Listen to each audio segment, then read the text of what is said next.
Welcome back to the Valsites podcast, where finance meets innovation and the next generation of CFOs are reshaping what leadership really looks like. Today's guest is someone I've admired for a long time, not just for her credentials, but for how she challenges the status quo in finance and truly uses her voice to do that. Wassia Kamon is a CFO for Access to Capital for Entrepreneurs, ACE. She's held roles in VP of Finance and Accounting, as well as a corporate controller. She's also a keynote speaker, a leadership educator, including as guest faculty for the Wharton Online FP&A CERT program, and the host of the Diary of a CFO podcast. Excitingly, she's been named 40 under 40 by CPA Practice Advisor and is one of the most influential FP&A voices on LinkedIn. You've probably seen her. She's led finance and accounting functions across tech, manufacturing, nonprofits, and financial institutions. But what really sets her apart is her ability to lead with clarity, context, and courage. In this episode, we talk about what it really means to be a strategic finance leader, how to build trust when you're the only finance voice in the room, the soft skills so important that drive hard business results, and why influence is just as important as insight.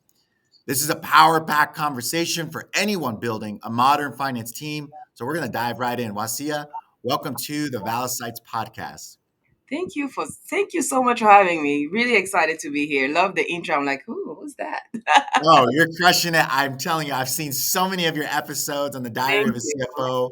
I've learned so much. It's truly been a pleasure to be able to walk through, and all the guests that you have are absolutely fantastic. You do a great job, and Thank I've you. watched you from afar, and so I feel very honored to have you on the Thank show today. So thank you for your time. Of course, of course. Well, we'll jump right in. You've worn many hats in finance, as I mentioned earlier, and I could have went longer on there. You've done a lot. What drew you to the CFO seat? Oh gosh, a lot of things. So a bit about my background. I initially started in I wanted to be an actuarial science, and then switched to accounting. And once I switched to accounting as a major, one of the things that we had a course at Georgia State that was called professional accounting. And the lady said, if you're going to be in accounting, you have to have a CPA. So I was like, okay, let me go for it. Didn't know anything, so I went for it. And then once I got into corporate, the actual industry work, I was staff accountant, and then moved up. They were like, well, if you're going to be in corporate accounting, you have to be a CFO. I was like, okay, check. It's going to be one of my goals, and here I am. So good. Well, that's amazing. I saw your education background, very impressive, and thank you for sharing that. With the CPA, so there's a lot of conversation about that, and it's awesome that you have that pedigree. Now, what was the turning point that made you realize the technical skills weren't enough as you set that goal to be a CFO, and you got obviously a lot of advice there and guidance? What was that turning point that made you understand, okay, technical skills are great, but it's not enough for that next spot? It was because I was passed over for promotion so many times. So when I initially got the CPA license, I was accounting manager, and I was like, "Oh, I want to be controller." And when the controller left, I thought, "Oh, they're gonna pick me because I'm here. I'm a CPA, of course." And the CFO that was there at the time, she walked in and she said, "Oh, Wasia, I need to talk to you." And I walked in like thinking I'm getting the promotion, right? Mm. And she tells me, "We're going to post the position of controller. So thank you so much for your work. Hang in there." I went home crying because I was like, Oh, okay, I guess I'm not doing something right. Because I went for it because I thought that would be like the golden ticket. And here I was having to go back and finding how to negotiate. My husband was like, "Did you tell her you were interested in the position? You know, your work doesn't speak for yourself." I was like, maybe I didn't. I good shouldn't for have. him. I love that. But is love him. 15 years married, Yeah, biggest supporter. congratulations. Awesome. Thank you.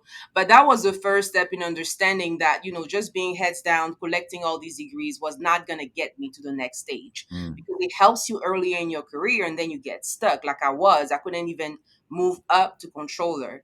And then the same thing happened when I wanted to be VP of finance. Same thing. It wasn't just, okay, you have all these degrees, credentials, but it wasn't enough, because when you think about it, when a role is posted and they say minimum requirement masters, there's 100 of people, thousands of people applying for it. Why would Right. they pick you? When they say CPA preferred or CMA preferred or MBA preferred, there's thousands and thousands of people applying. Why would they pick you? And that's what's starting my journey about personal branding, right? But also about negotiation. How do you build trust? How do you do all those other things that really position you well, to where when people are having those conversations about promotion, about who's the next VP, who's the next CFO, your name shows up even if you're not in the room. Oh my goodness, that is so good. And I want to unravel that a little bit too, because there's so much there. I'll first kick it off with, what are some of the lessons that you learned? I mean, you had that feedback and obviously it was tough. By the way, I've been there. I think I've had more no's than yeses, and I've learned every time, okay, got it. I need to learn from that. I need to learn. What did you learn from that whole situation when you were passed over, and what did you do, right? Obviously you did something. You mentioned personal branding, but what were some of the specifics that you said, okay, I need to do X, Y, and Z, including put myself out there or say, hey, I'm going to plant my flag and I'm interested in this role. What do I need to do? Is there anything else that you did, or videos that you watched, or people that you chatted with? Oh gosh, so many. For that first role to become controller, there was someone that was in the purchasing department, and what I didn't realize at the time is, if only your direct boss knows about you, then when it's time to have a role that will impact more than your function, you are at a disadvantage, because you have all these other people that are your future peers or current peers that will have a say in that decision. And I didn't realize about, because we are told you need to build relationships, but really what you need to build is not just relationships, it's alliances. So it's a slight different nuance, if I can say, but Yeah. it's different to have an ally than somebody you just know, right? Mm, And so understanding the difference between how do I build relationships and alliances across different functions outside of accounting, how do I start building that rapport, because now in that next role there will be my peers, like, right. so how do I build those alliances, those relationships was very important. And then how was I going to, in that very moment, because I went home depressed, but the next day after talking to Chad, that was his name in procurement, and my husband going like, what the heck, girl, you spending Good all these job, hours Chad. Good job, Chad. We need a chat. He was like, how would you frame your ask to be considered? Oh, Because I wow. was going to go in with my emotions, right? Hmm. With, I Hmm. can't believe this. I've been with the company for over 5 years. I've done all these work. There were so many that I had to train two, three bosses in the process. I had to do all these things. Like, I was like, why? But they helped me reframe it from emotions to fact. What Hmm. would be the advantage of having me in that seat? What are some of the things that I could start adding value on day one, and then within 6 months, and then within 12 months? What was my plan? So, how Hmm. was I going to really go in front of my boss and advocate for myself, which is something I hadn't thought about? But crazy enough, the men in my life were like, this is how you do it, because they're used to it. And that's really what helped me in that role. Now, in Wow. terms of the CFO role, that was a much longer journey after that. But some of the things that really helped me is, once that light bulb went on as to, you need alliances, you need to know how to frame your work so that people Mm, understand the impact, not just, hey, I delivered this thing. Like, what are the actual outcomes? How do you frame it so people understand? Because people think personal branding is only online where people see you, but it really starts from the inside out. yeah. What is your unique value proposition? Like, what do you really bring to the table? What are your strengths, your weaknesses? How are you working through it? You have to be confident in yourself, because you have to be authentic. How company A or person A will describe you should be the same as company B. Because if you are one person here and one person there, then what is your personal brand? Oh my goodness. That's so amazing. I know there's a lot in the audience that will relate with where you were and you're talking about, and I hope people are taking notes. This is good. Your unique proposition, right? Your value prop, as well as how are you framing the ask, how are you framing your body of work and your competitive advantage, right? Your professional competitive advantage, what you bring to the table. Now I have to ask you, because I'm sure as people are listening to this, and I'm sure that I hope you're rewinding, y'all. Please rewind. This is good. What did you do? What did you do? And we'll get to personal branding because I can't wait to talk about your podcast, one of my favorites. Thank But you. what did you do? How did you organize any tools that you use to organize your ask, to organize your thoughts on what your unique value prop was? And then also too, and I know people listening will probably feel some angst on, oh no, I need to go talk to those crazy marketing department. I need to go to the operations department. How did you do that step by step? Yes. So internally, one thing I like to do, and I also tell my mentees and coaches, is you have to map out who are the power players in your Mm, organization. And your power players are not necessarily defined by their title. It could be an executive admin that if she doesn't like you, you're not going to be on the calendar. Right. So it's understanding if we were in a room and a tough question is asked, who is this person that everybody turns their head to? Who is this person that usually speak up first? Like, you have to understand who the power players are in each department where you will need to build those alliances, because these are the first people you want to start talking to. And so what I did is my map, so observing whose name is coming over and over again when we talk about a topic, was who is the go-to person for this, who really said this and the whole thing happened, right? Like, who voiced that idea the first time. So it was mhm, mapping the power player and then blocking my calendar to make time for those relationships. Because when you go, go, go, go, go, you don't make time for those things. So a lot of people ask me, how do you make your podcast? I'm like, I have blocked time. Like, you mhm. have to be intentional about making those relationships and having those touch points, especially before you need their help. Right, because you don't want to be in time of war and crisis, and that's when you show up, or in time of budget, and here Yeah. you are. Hey, let's do this, and it's like, who are you again? Right? You I've been really in those. I know exactly what you're talking about. yeah. Why should I listen to you? Yeah. You never come to our meetings. You don't know what's the cadence of our business. You don't know what keeps us up at night and what are Mm, our pain points. Why do you see the world this way versus that way? So understanding who are the power players inside, blocking my calendar, but also mhm, expanding my relationships outside of the organizations, right? Because I needed to have people in my life that were lawyers, that were CEOs. Because when you look at your immediate, the people that you can just dial and call, if they're all in finance, you are limited. You mhm. are restricted in your thinking Right. without even realizing it. Yeah. Yeah, that's a good call, and I love that. I love that you're cross-functional, not only internally within the organization, but having some sounding boards and people that you can reach out to for advice and for guidance too. I mean, that's a superpower right there when you have resource management. What you're really chatting about, because we talked about your journey with the technical side of things, right, and your education and the CPA, but what it sounds like you found in order to continue your amazing professional journey is EQ, right? So the ability to not only internally but also social awareness, relationship management, relationship awareness, and I know that that makes people nervous to do, but and we'll get into AI and intelligence, but where I see things going and what AI can help us with as a tool, it's actually shifting a lot of the modern finance executive leadership roles into a highly skilled communicator, a strategic thinker, and a collaborator. And you clearly learned that first. I mean, you had to go through a lot of it, right? So I'm excited to talk about that. Speaking of strategy, and I know you chat a lot about this on the podcast, and I can't wait to chat here about it. Is what do most FP&A professionals still get wrong about strategy? I think we think strategy is like in the financial statements.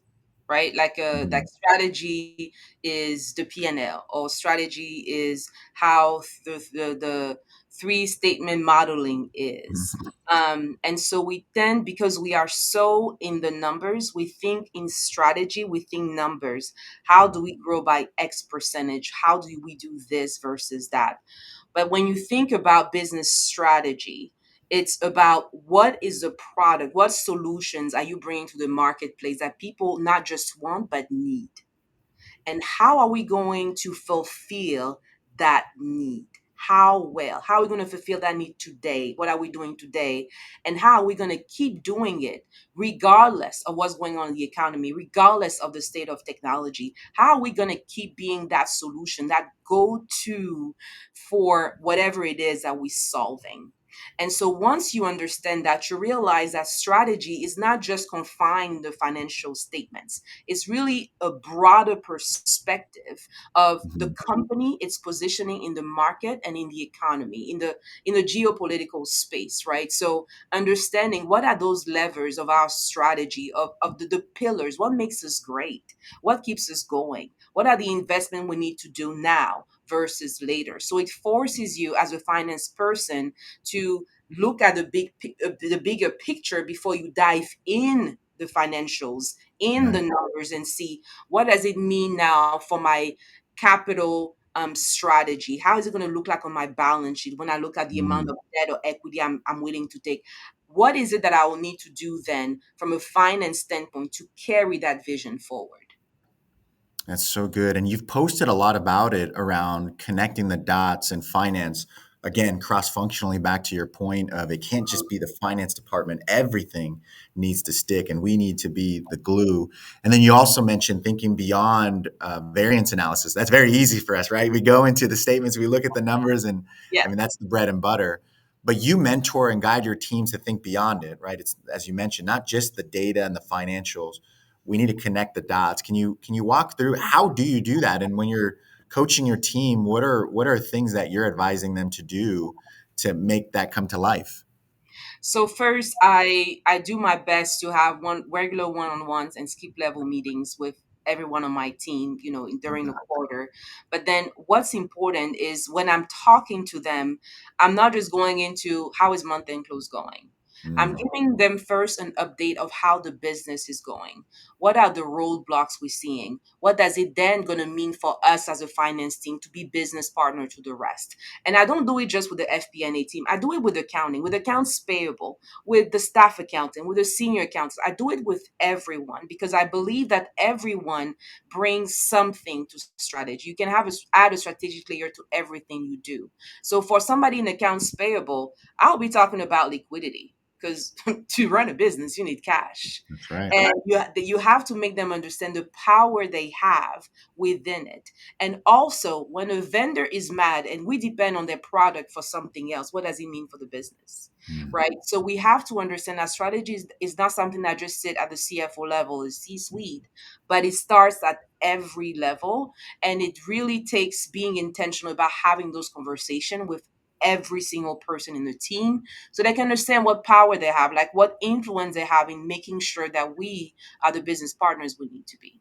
it's amazing. You hear a lot about those that effectively communicate, especially in a leadership role, when they explain the why and get people to understand how they're part of the bigger picture. And you just gave us a quick masterclass 101 there on effective leadership. So it's something to replicate. I'd love to talk about personal branding. You've hit on it a couple times. And when I think of personal branding in the finance space, I think of Wassia Kamon, you. I think of Chris Ortega. I think Paul Barnhurst, which, by the way, I loved your episode with Paul. And I think of Christian Wadig, right, who's been very influential on LinkedIn. He's doing a lot of videos. What made you start your podcast? I mean, that's one. You mentioned time. It's very. There's a lot of time, right? Now, people don't understand. It's not just the recording and jumping on. And this is the fun part. This is the easy part. It's the pre and post, right? Yes. But then also too, it can be nerve wracking to put yourself out there. I'd imagine. What made you start it? So I started my content creation journey about 3 years ago, and that was during COVID. Remember, everybody was rethinking their Right. lives, and Yeah. I came across a master class by the former CMO of Netflix, Bozoma St. John. Mm. And in that master class, she was like, "Well, if I Google you today, what will I see?" And she was like, if you're going to be in the workforce for the next 20, 30 years, you do know people will Google you before they work with you. Oh yeah. People will LinkedIn you, quote unquote, before they work with you. What will they see?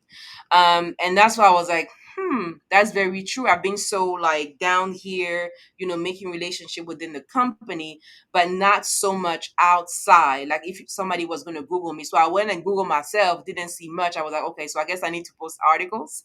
I need to start posting what's in my head on LinkedIn.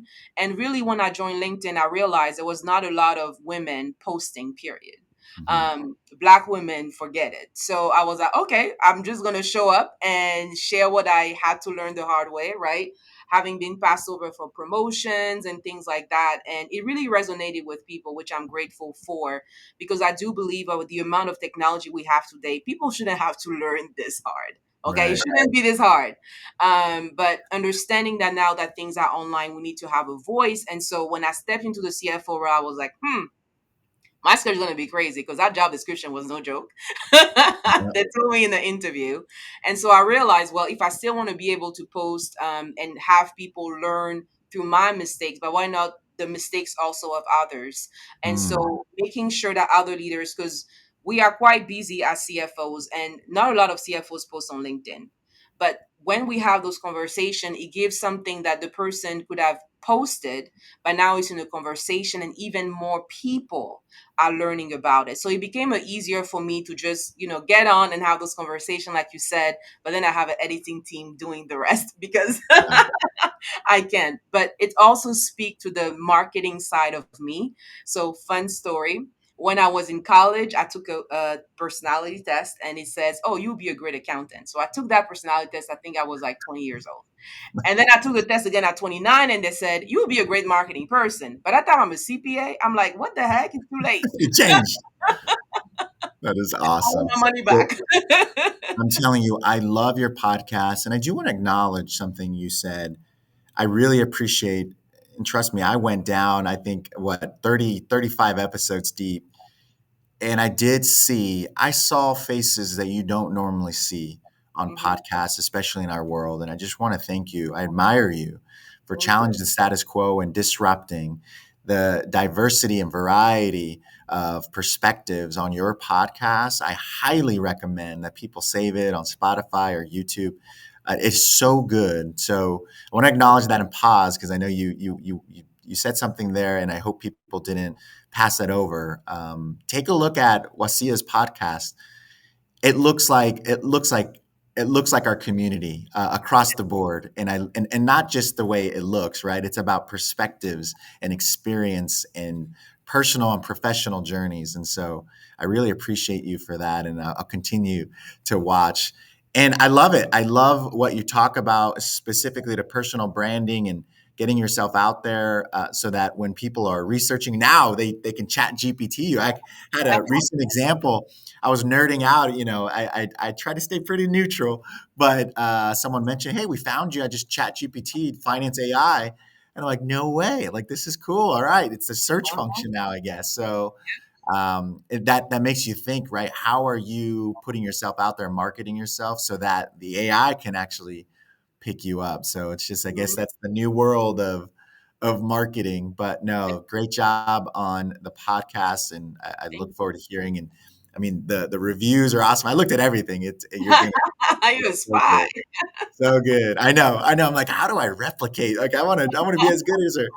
No, it's so good. Well, you have a lot of experience, including which also gives a lot of people some angst, which is the boardroom, right? So Mhm.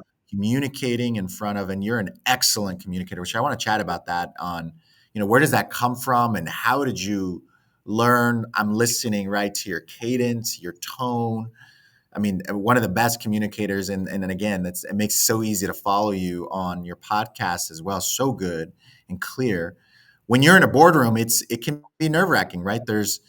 Everyone's watching you. You need to get into this storyteller mode as you have either a presentation or maybe a printout, maybe it's digital as far as the financial deck. How did you get through that your first couple of times, and how do you coach others to step in a boardroom with confidence and clarity?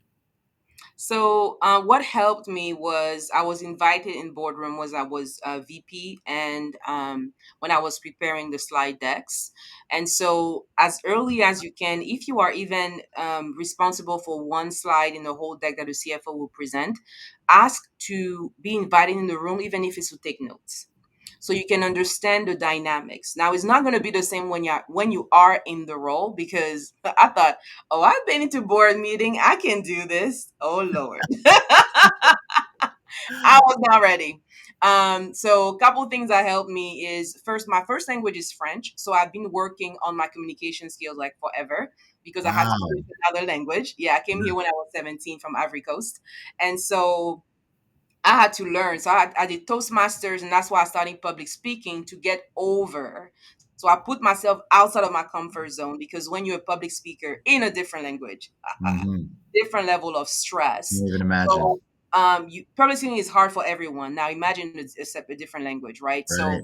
making sure that you can be invited in those rooms by working on your public speaking skills, because public speaking will force you to, even when you have the nerves, to still communicate your message well, to Mm. focus on who is across from you, and not the all the syndrome or bad thoughts that may be going in the back of Mm. your mind. So you focus on the message, what you're trying to do, so it helps you calm the nerves. So that will be the second thing. But definitely have a network of people, like CFO friends, literally, that can tell you how they're doing it. My Right. first board meetings, I couldn't sleep for 2 nights before the meeting. Like I was like anxious, almost like the first day of school, and you Yeah. couldn't sleep. 2 nights, I had to take sleeping pill. The second time, I was like, I'm going to sleep. I'm tired.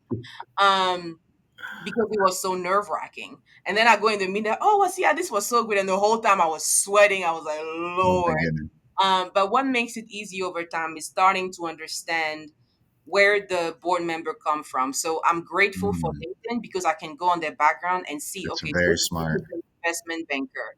They'll likely ask X question. Now you have Chat GPT, so you can Right. even feed their LinkedIn profile in Chat GPT and say, what questions would this board member likely ask me as a CFO? So you can use AI in that way. But before we had all this, it was like manual, but thank Right. goodness for AI.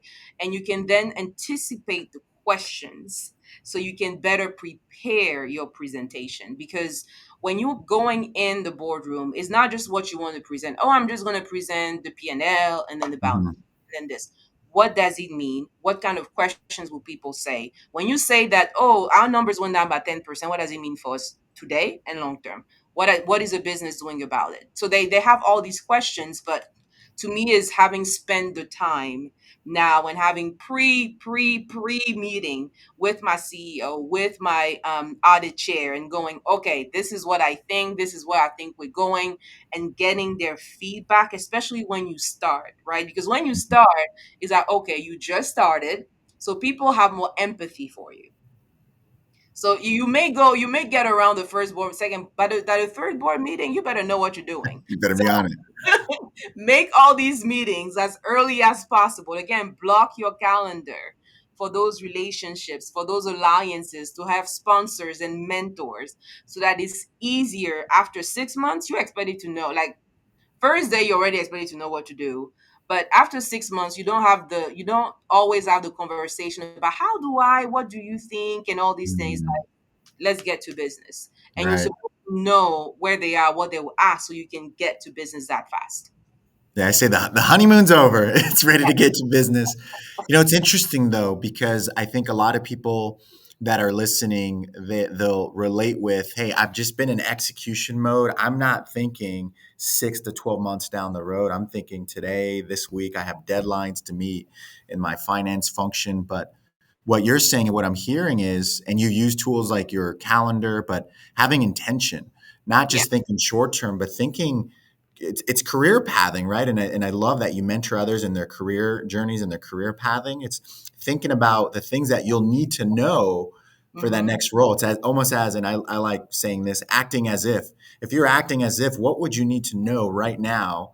And so putting yourself in those positions, whether it's cross-functional collaboration and resource management, right? And focusing on your EQ and relationship management, but also what are some of the environments you'll be in, including a boardroom or maybe in front of private equity or the C-suite. And you Mm-hmm. post a lot about this, and I heard this on your podcast too, around there are going to be opportunities where you actually need to coach up or manage up. Can you Yes. walk us through that? How do you advise others? There's going to be opportunities where you're going to have that conversation with your CFO or maybe even the CEO, or you're the CFO. Maybe it's the board or someone on the private equity team. Like, how do you prepare and have those conversations? And what are some of those? Hey, don't do this. You're the watch out for us. The don't do, I'll start with the don't do. Don't make them look bad or don't Mm, make them feel stupid. mhm, Sometimes we feel like because we know the numbers, we know better, and we don't. We just have a different perspective.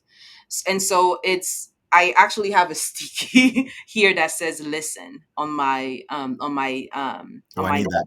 I'm on gonna my have it mouth. ready. Listen, because because it really starts with how you think in your mind. So if you think the person is stupid, without realizing it, you'll start talking like the person is stupid. Mm, So you have to fix it in your brain that they just have a different perspective. And so your role is to take them on a journey to understand your perspective. So once you have your mindset that way, because you have to you have to be in the right mind, then mm, you're ready for the conversation. So let's say it's, for example, hey, I would like us to invest in this region right now. I'll say, okay, from my finance standpoint and my experience, this is what I see as being the pros and the cons. Now, from your perspective, what do you think? So, kind of under trying to make sure you have like a common ground to understand, okay, so understand what their language is, why they think about it this way. Oh, I didn't see it this way. Why do you see it that way? Is it because of XYZ? So you understand what they say. So when you make the final argument, they know you have listened, they mm. feel heard, and they're Yep. more likely to say yes. So good. Great breakdown there. And what I love about what you do, right? I think there's this portion as I'm hearing you chat about how you prepare for it. There's a lot of preparation, a lot of Yes. homework, right? You talked about LinkedIn and Google and using it within Chat GPT to prep and understand who your audience is. That's very important, and that takes a lot of work. Mhm. As well as, right, what questions, who are you speaking to, what questions are you going to ask, right? A lot of intentionality, a lot of priming and grounding, and again, not just short-term thinking but long-term for your career and how you help others as Mhm. well. There's a lot of strategy there. Yes. So a lot of people listening to this podcast, and I'm sure yours, are also in leadership roles. And as we think about what the technology is doing on the technical side, again, it's shifting many of us into more of a strategic thinker. And Mhm. so, for those of us that are building teams, we need to hire for not just the technical, right, Yes. but also not just the IQ, but also Mhm. the strategic side. So, how do you hire for strategic thinkers? Couple things. First, I look at the company sizes on their resume. Mhm. So if you only work at companies that are 50,000 plus and you were in a certain role and you didn't do any rotation within it, you've probably be working in a silo compared to a person that had some type of role in a smaller company that had to wear many hats. They Mhm. probably had to see the world from different perspectives and do way more. So I look at that as to see the balance first of, okay, so you've only done this for 6 years, no rotation of 3 years here, 4 years here. You've just been doing the same thing for 6 years, at the same size company. I'm like, ugh, I don't know. So when I have somebody like that, in the interview, I'm usually asking them for, what are you doing outside of work? Because even if you don't have the responsibility within work, maybe you involved in a not-for-profit on the board, maybe Hmm. you're involved in an industry association, maybe you have mentors and sponsors outside of work that are helping you again stretch your thinking beyond what just your role is. Because I've worked at very large company and I was responsible for the P&L of two or three business units, meaning I didn't see the balance sheet. But when you're trying to be strategic, you have to see the full picture, right? So understanding beyond the things you did, what are other things beyond your job description that you did to make sure that you can see beyond just what you're supposed to do. Right. I love that. And it's interesting because that's challenging things when we're looking at resumes, for instance. I hear a lot, well, I want to know that they worked for a large organization, right? Maybe you're looking at the organization name and that, but what you're saying and what your challenge is, no, I want someone that has versatility, Yes. that has worn multiple hats, that has seen different aspects of the business, not just their one lane. Yes. And I think that's a great challenge. I think, especially nowadays, as we're moving into the strategic advisory, right? You need to understand the business model, the operations, not just the finance Mhm. function, but marketing, ops, legal, all of it. And Yes. so you're looking for people that have had some type of experience in multiple arenas Mhm. within their business, within their organization. And I think that's great for those listening. How are you challenging yourself so that you quit with the sticking to one lane and start to diversify a bit? Clearly, great leaders like Wassia and others are looking for those rock stars that have dabbled in multiple things within their organization. That's amazing. So it's be a student, right? To be a student, challenge Yes. yourself to learn. And if it's not within your organization because you don't have that opportunity, Wassia, you just mentioned, what are you doing outside of the organization to upskill, right? We keep hearing Yes. that upskilling and expanding your reach. That's so good. Thank you. And I Yeah, had Jack McCullough on my podcast, saw and that. he's a founder of the CFO Leadership Council, and he said every 6 months, if you were to update your resume, what did you do the last 6 months? What did you Mm, learn? What was an achievement? So I was like, wow, that's even deeper than I thought, because I was thinking in terms of 2 years and 4 years, like every 6 months.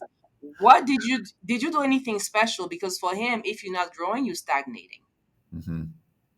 Yeah, I once had a mentor of mine. Is he would say it, and it was a little challenging because, and maybe even I took it as a little bit of pressure. But I'm like, you know what? It's true, especially nowadays. As fast as things are moving, stay relevant. How are Yeah. you staying relevant? What are you learning to stay relevant? So good. Well, speaking of AI, I couldn't wait to chat with you about this. I mean, what are you seeing out there? What are you seeing? How are you seeing AI influence the finance function, and where do you think things are going? Where is it? FP&A? Is it mostly going to be accounting and some of the tasks there? I mean, where do you think this is all going? Oh, it's going everywhere.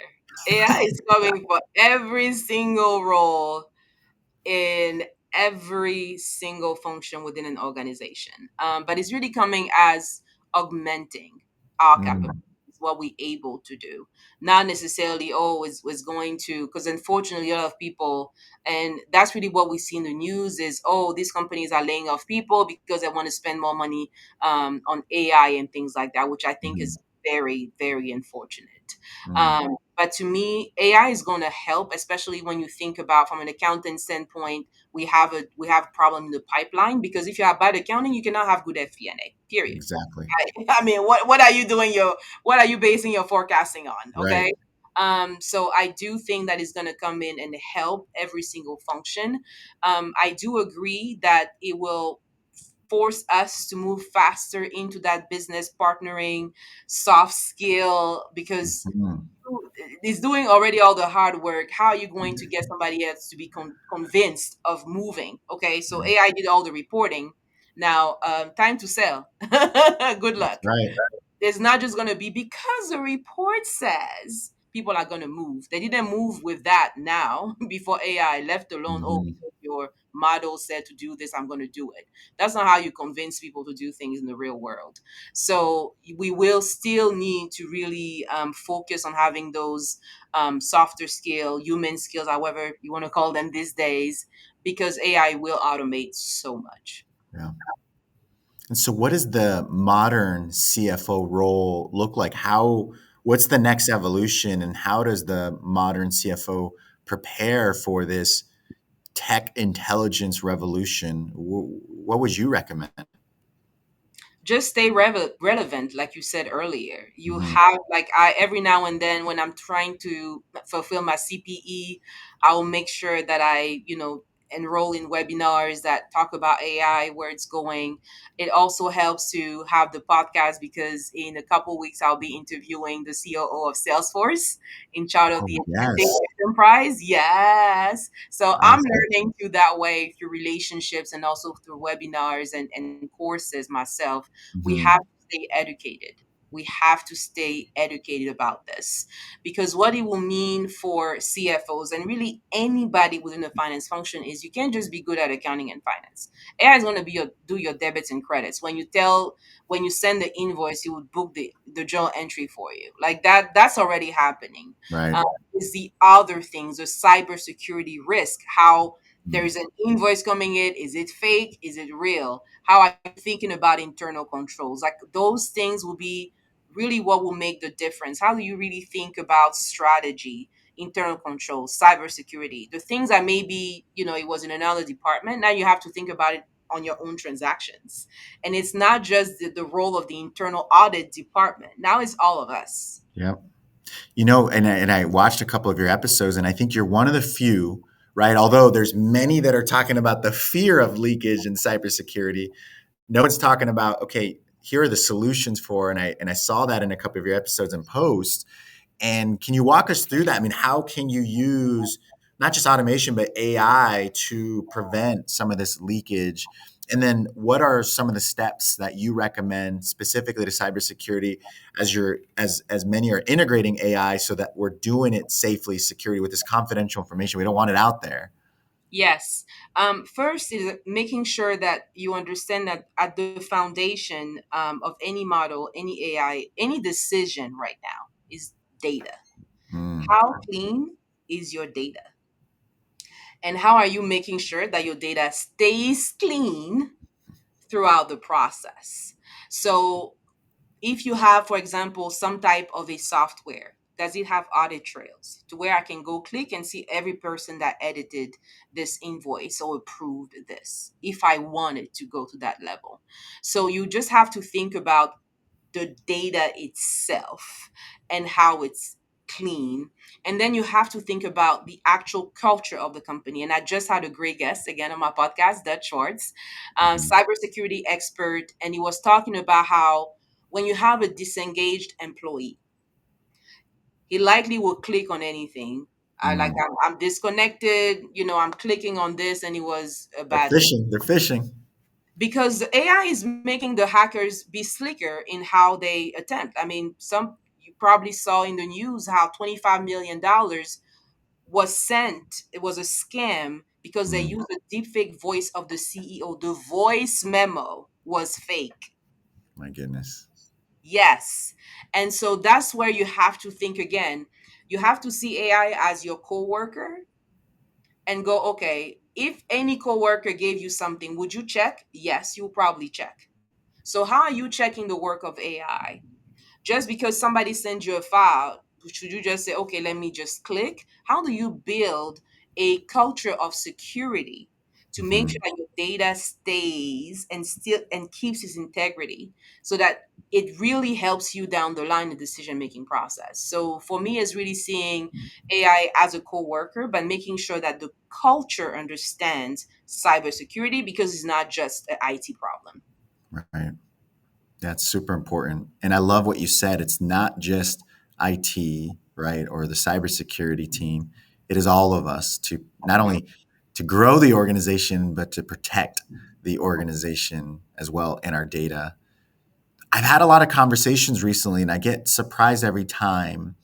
And I understand some tasks in the finance function are getting replaced by AI. I love what you said about augmentation, right? Using it as a tool to get what we need, to see it more precisely or get it faster so that we can make decisions faster. But I'm so surprised. I even have some CFO colleagues that are stating AI is going to replace the CFO role. When you Oh hear that, what do you think? no way. No way. There you Like have it. I would be very scared to walk in a company and it's a robot that's the CFO. Right. Like I don't know. Like I'll walk into the doctor's office and it's a robot there. You know, the doctor should be there with a robot. It'll make me feel better. It's But like- just a robot, I don't know. I need a human. I need a human. right. Yeah, I know. I'm saying the same thing. I think there's going to be a lot of change, obviously, and we're being challenged in so many ways, including what you mentioned earlier around EQ and soft skills, your communication skills. What are you doing today to refine and to improve your communication skills? What are you doing to learn about automation? And that's been around for a while, as it has AI, but it's obviously more mainstream. There's far more tools. What are you doing to learn to use? I was coaching someone the other day, and it's, the leadership role will continue to evolve, including, speaking of resource allocation or resource management. How do you delegate to human? How do you delegate to AI? And there's obviously different layers, including agents. Yeah. And how do you delegate? Speaking of robotics, that will be soon a layer of your force, of your crew. And so it's just Hmm. something to think about. But as far as full replacement, probably not. Probably No. not. Yeah, there's a lot going on there. There's especially in the CFO role. I mean, any role, but the CFO, there's quite a bit of complexity there. Well, I have one more question for you, and this has been amazing. You're very reflective. You're a student, and I'm learning so much from you, and you're so inspiring. What one piece of advice would you give your younger self? Say no more often. Mm, tell me Because more. you remember how you said I'm very strategic, I block my calendar and all that. The only way I'm able to do that is because I say no a lot. Like I say a lot of no, a lot of no's. And so what it means, so my younger self, if something was going on, something broke in the kitchen, something did here, I would just go and help. And when you think about it, how is it helping my career move forward? Do I Mm, really need to be in this meeting? I was going to waste my time. Or should I use this time to do my data mining on discovering my audience and what they will do? Or waste time in a meeting about what color should we have at the Christmas party?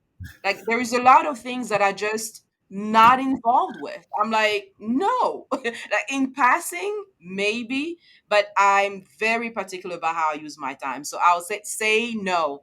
Like for example, I was like, I have a lot of letters behind my name. So CPA, CMA, MBA. I would have said no to one of these certifications. Like, what's here? What the heck? You have more letters behind your name than in your name. Come on. Like, I would have said no, but I was just saying yes. When somebody said, oh, you should try this, I went for it. You should try that, I went for it. But when mm, I look back, I would have said no way more wow, often. that's huge. That's huge.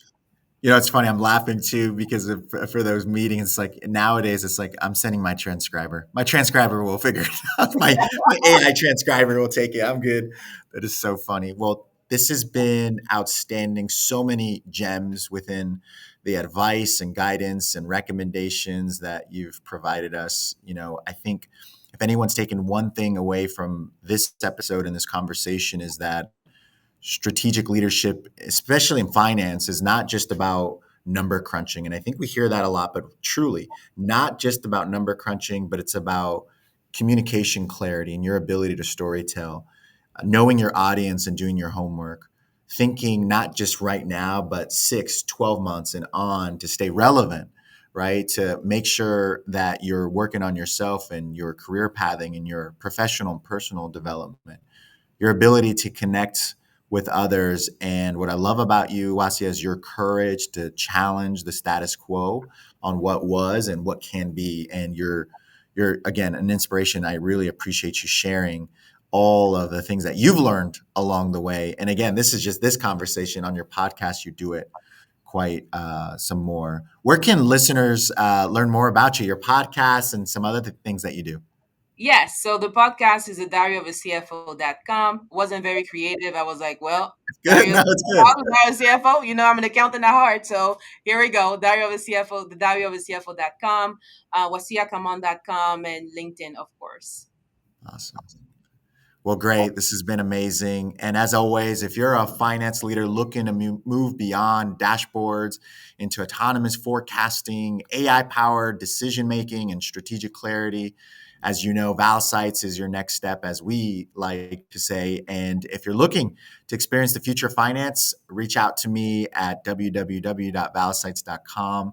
So great. Wassia, thank you so much. Such an honor. I can't believe this is even Thank happening. This is you. Did great. it. Really appreciate your time, and I can't wait to continue to keep in touch. And you have a lot of gems, so I might be asking you for some advice too. But No thank worries. you for your time, y'all. This has been the ValSites podcast. As always, I'm your host, Albert Ramos. Wasia, thank you, and everyone. We'll see you on the next episode. Thanks, Thank you. Albert.